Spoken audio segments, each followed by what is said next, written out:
plantel 5 de la Escuela Nacional Preparatoria. El tema que yo desarrollé en este trabajo multidisciplinario del SADIR del 526 desde las ciencias sociales fue la pandemia de COVID-19 en México, una reflexión desde la sociología y la historia del miedo, a la enfermedad y a el contagio. Fue el tema que escogimos todos y cada quien lo trabajó desde su disciplina. Bien, pues la que sigue, por favor. Existen diferentes visiones en cuanto a el abordaje del miedo a las enfermedades, ¿no? Desde la historia y desde la sociología. La Escuela de los Anales, que surgió en Francia en los años 20, fue la que empezó a trabajar la historia de las mentalidades. Esto es, cómo piensa una sociedad en una circunstancia y en un lugar determinados. Y entonces, a partir de ahí se desarrolló la historia y la sociología del miedo. El miedo como una construcción social, histórica y cultural, no es nada más una cuestión de sentimientos o de emociones, ¿no? Y tenemos algunos autores que han sido fundamentales en esta cuestión, ¿no? Está el trabajo clásico de Jean Delumeau del miedo en Occidente, que hace una diferenciación muy clara entre el miedo y la angustia, ¿no? En el miedo la amenaza es reconocible y en la angustia la amenaza no es reconocible. Vaya, durante la pandemia, pues sí, la amenaza era claramente reconocible. Estaba el miedo a contagiarse, estaba la enfermedad, y que ahí sí era muy claro que se trataba de miedo, no de angustia, porque no es una cuestión de que me siento muy asustado y no sé ni por qué. No, aquí sí era claramente reconocible, ¿no? Está también Georges Duby, que otro autor francés también, igual que Delumeau, basado en la historia en la Escuela de los Anales, entonces señala que a lo largo de la historia se le ha tenido miedo a enfermedades, a los diferentes, a lo desconocido, ¿sí? Y esto viene pues desde la Edad Media, inclusive desde la Antigüedad hasta el mundo actual. Por ejemplo, en la Edad Media se le tenía miedo a la lepra, a la peste, y se le tenía miedo a los diferentes, que eran por ejemplo los judíos y los musulmanes, y se le tenía miedo a lo desconocido. A la gente de las aldeas medievales pues tenía miedo de meterse al bosque, por ejemplo, pues porque no sabía qué se iba a encontrar por ahí, ¿no? Y pareciera que hoy, en el mundo actual, pues igual le seguimos teniendo miedo a esto. La epidemia de COVID fue muy clara, el miedo a la enfermedad. También se le sigue teniendo miedo al diferente, al que tiene otras preferencias políticas, religiosas, sexuales, al que tiene otra escala de valores, al que piensa diferente, y también se le sigue teniendo miedo al desconocido. Recordaba en el caso de Delumeau, cuando habla de los marinos que se lanzaban a explorar, tratar de abrir rutas marítimas, pues no sabían a qué se iban a enfrentar y tenían sentido miedo a lo desconocido. Entonces, es el ejemplo clásico. Y hoy también le seguimos teniendo miedo a lo desconocido. Las primeras noticias que había sobre los síntomas del COVID pues eran así, hasta contradictorios, ¿no? Y ahí había una bola de versiones que hablaban de... igual que con el SIDA, recuerdo que cuando el SIDA aparece en los años 80, se hablaba de que hasta por dar la mano, hasta por el sudor, se contagiaba el SIDA, ¿no? Que hasta por la saliva, por los ojos, por mirar a la gente, ¿no? Entonces había un montón de información que todavía no estaba clara, ¿no? Está también el autor alemán Heinz Bull, que habla del miedo de la sociedad de la incertidumbre, que es algo que caracterizó también a la etapa de la pandemia, en la que pues, la gente no se siente resguardada y en ese sentido se genera incertidumbre, y eso también conecta con la cuestión de la angustia, ¿no? El saber que cualquiera podría contagiarse, y entonces pues el uso casi hasta compulsivo del cubrebocas fue notorio, ¿no? El miedo a dar la mano también, inclusive llegaban hasta situaciones que parecían inverosímiles, de gente que se negaba que le tomaran la temperatura en los lugares públicos porque decía que eso mataba neuronas o que se estaba protegiendo un chip con el que luego los iban los iban a controlar, o sea, cosas absurdas generadas por toda esa histeria que se desató, ¿no? Y un ejemplo dentro de la historia mexicana lo desarrolló Ana María Carrillo en un trabajo que se publicó, que publicó el Colegio de México, sobre diversos tipos de miedo en la historia mexicana. Entonces aquí, por ejemplo, el miedo al tifus en el porfiriato, ¿no? Primero, ven ustedes el clasismo, ¿no? O sea, calificado como una enfermedad de pobres. ¿Por qué? Pues porque la falta de higiene generaba las condiciones propicias para el contagio, el establecimiento de cinturones de sanidad, ¿no? Entonces es el clasismo, y desde luego el miedo como estrategia sanitaria, es decir, de alejar a la gente, mantener a la gente alejada. Después hay una otra fotografía aquí que se nos pasó. Y desde luego esta es una pedagogía del miedo. Hay que tenerle miedo a cierto tipo de personas, hay desde luego que tenerle miedo a la enfermedad. Esto también fue muy claro durante el porfiriato con el auge del positivismo.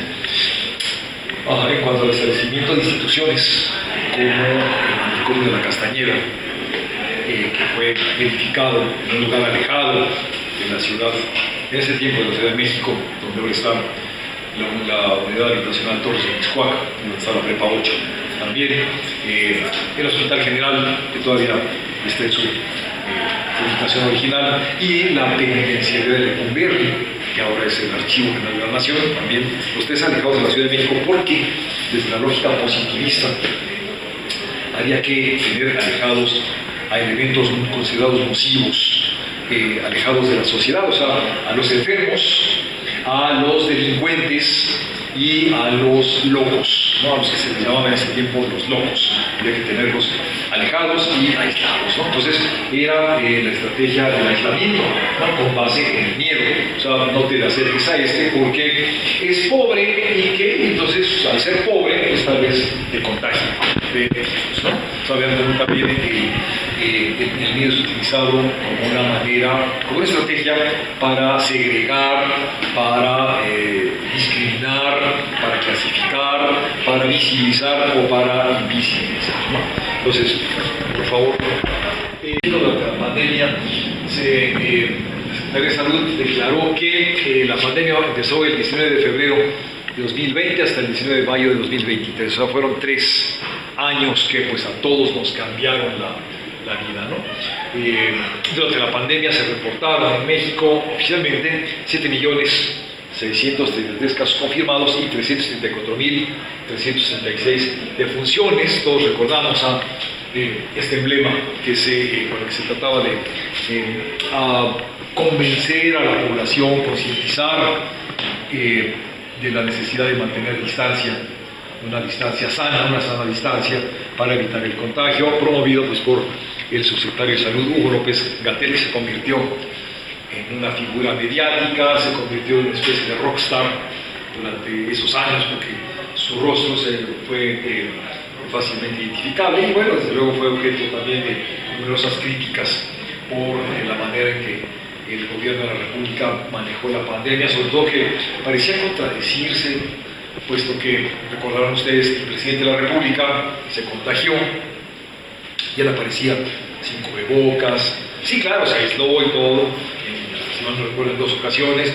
El actual presidente de la República también se contagió, pero aparecía el presidente sin cubrebocas, entonces eso pues parecía contradecir el discurso oficial. Claro, estaba solo, no había nadie cerca, pero algunas personas sí lo cuestionaron, de cómo que se está hablando de que hay que usar el cubrebocas y el presidente que se ha contagiado no lo usa, ¿no? Entonces fueron otros, por el contrario, alabaron la estrategia que se siguió de insistencia en tratar de mantener la distancia, ¿no? Pero siempre el miedo estuvo presente en todo, ¿no? ¿Seguimos? Bueno, en cuanto al impacto sociocultural, pues estuvo en las secuelas del aislamiento y del confinamiento, ¿no? Se desató la neurosis latente en muchas familias. Yo recuerdo, pues muchos alumnos fueron objeto de violencia en su domicilio, porque pues, el hecho de estar confinados, el no poder hacer la vida a la que estábamos acostumbrados, pues generó generó muchos conflictos al interior de las familias. La famosa coronafobia, o sea, el miedo exacerbado al COVID-19, la gente que inclusive en su casa andaba con el cubrebocas, que se negaba a saludar de mano o de beso a sus propios familiares por el terror a contagiarse. Desde luego estaba esto desarrolló nuevas formas de convivencia cotidiana, ¿no? La forma de saludar, ¿no? Todos empezamos, y se mantiene eso, saludarnos chocando el puño, el estornudo de etiqueta, que también muchos lo mantuvimos, el utilizarlo de limpieza, eso sí me tocó verlo, quizás ustedes sanitizar a las personas, gente que llegaba y órale, a rociarlos de gel para que no se acercaran, ¿no? Eso sí me tocó verlo, ¿no? Y quizás ustedes también, ¿no? Y que ocasionó situaciones así medio tragicómicas, ¿no? Esta cuestión de la comunicación virtual lo vivimos con las clases en línea, que si bien eran cómodas hasta cierto punto, porque nada más había que brincar casi de la cama y conectarse, sí generó, todos lo sabemos, todos los que somos docentes, pues somos conscientes de las limitaciones que hubo en cuanto a esa manera de impartir clases, ¿no? Que pues dejó muchas lagunas también para los muchachos, ¿no? Esto que decía yo de la violencia en los hogares y la sensación para muchos de los que ejercimos la docencia de irrumpir en el espacio privado de las personas. A mí me tocó, y seguramente ustedes también, dar clase viendo, sin tener la cámara prendida, los muchachos pues, que estaban tomando clase en el baño de su casa, ¿no? Que era donde había más conexión, una mejor conexión, en la recámara donde se veía la cama extendida y se veía al fondo del closet con la ropa colgada, y la sensación de ser un invasor. Un caso también tragicómico que me tocó vivir es, estaba yo dando una asesoría a un alumno y atrás de él pasó su madre completamente desnuda saliendo del baño, y el muchacho pues sí se desconcertó mucho, y la señora pasó como si nada atrás de la cama, ¿no? Pues, realmente estaba en su espacio, pero era esa sensación de ser un invasor del espacio privado, ¿no? Y además, pues sí, ya después cuando regresamos a las clases presenciales, pues tuvimos muchos testimonios de muchachos violentados en sus hogares por la pandemia, y que inclusive se reflejaba aquí ya en las clases en línea, conflictos interpersonales que llegamos a tener con los alumnos, ¿no? Que venían muy violentados de sus hogares, ¿no? Bueno, aquí están dos fotos, así, una foto que está muy curiosa de un tipo que se fabricó su mascarilla con una botella de agua, ¿no? Entonces me pareció interesante ponerla. Y que bueno, sí, estas formas de convivencia pues se han mantenido, ¿no? Seguimos saludándonos así, tocando el puño, estornudando, el impacto económico también, ¿no? El quiebre de muchas empresas que no pudieron resistir la presión del cierre, desde luego la contracción económica, el aumento de la pobreza, pues mucha gente que se quedó sin trabajo, gente que del comercio ambulante, que también pues, ¿no? perdió clientela, la pérdida de empleos, el disparo de la inflación, una mayor dependencia del exterior, sobre todo en cuanto a los medicamentos, ¿no? La llegada de medicamentos, el miedo a ser despedido, a que cerrara la empresa, y eso se tradujo en inseguridad laboral, y quienes obligaron a sus empleados al trabajo presencial forzado, como Salinas Pliego, que ahora está en boca de todos, y él obligó a sus empleados y trabajadores a acudir al trabajo, ¿no? La precarización laboral y desde luego la cultura del home office, del cual pues algunas cosas se mantienen. Por ejemplo, algunos nos quedamos con el hábito de usar el Classroom, ¿no?